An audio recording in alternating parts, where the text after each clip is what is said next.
Nice car. What's the retail on one of those? More than you can afford, pal. Ferrari.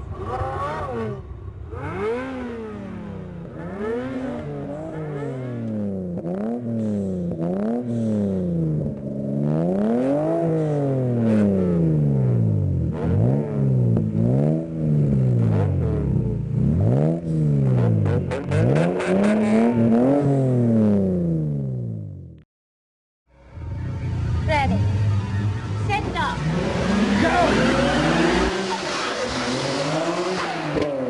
Just seems like one big, long nightmare. One day I was in high school,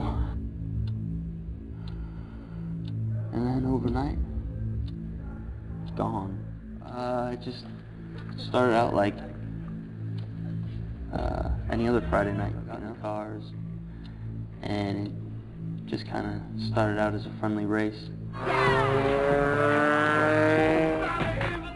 Seeing who could get to the party first, you know? And then I guess I got a little carried away.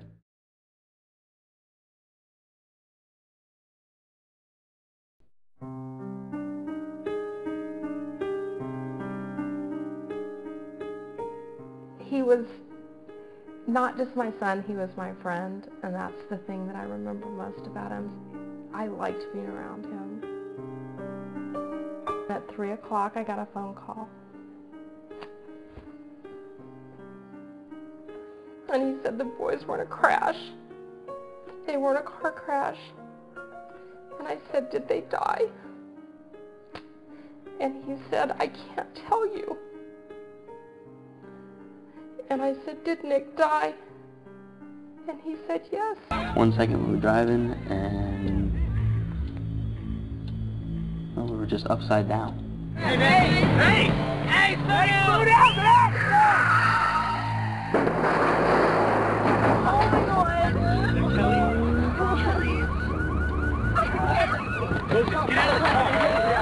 Oh my God. I was her boyfriend, you know? I was supposed to take care of her. And instead,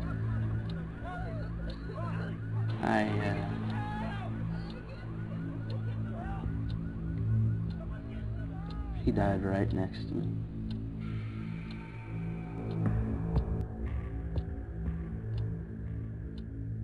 Since we last spoke with David, we've learned that he's been sentenced to 7 years in prison for involuntary manslaughter. David describes his surroundings as suffocating and lonely, and that the pain is so great he wishes that he too had died in the crash that claimed his girlfriend's life. And I ran in front of the high school, and then I saw the fire engines, and they set the big lights up, and they were all shining down on my car, and my car was wrapped around a tree.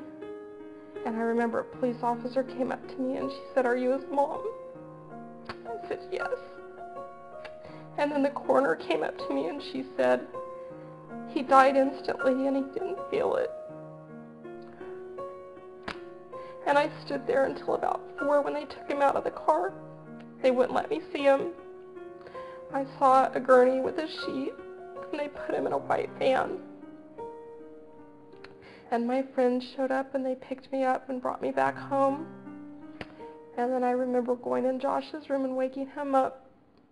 And I held his hand. And I said, "Your brother died tonight."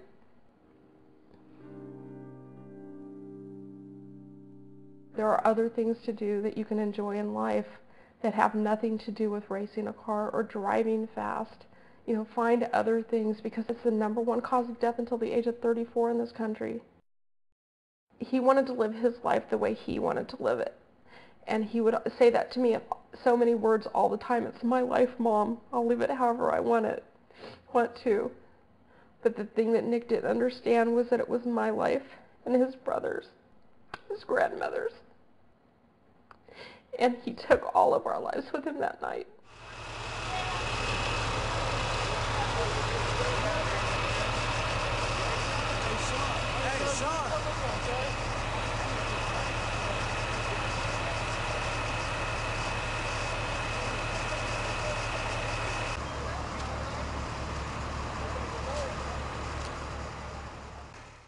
I can't tell you the number of teenagers that were Nick's friends that put flowers on the tree.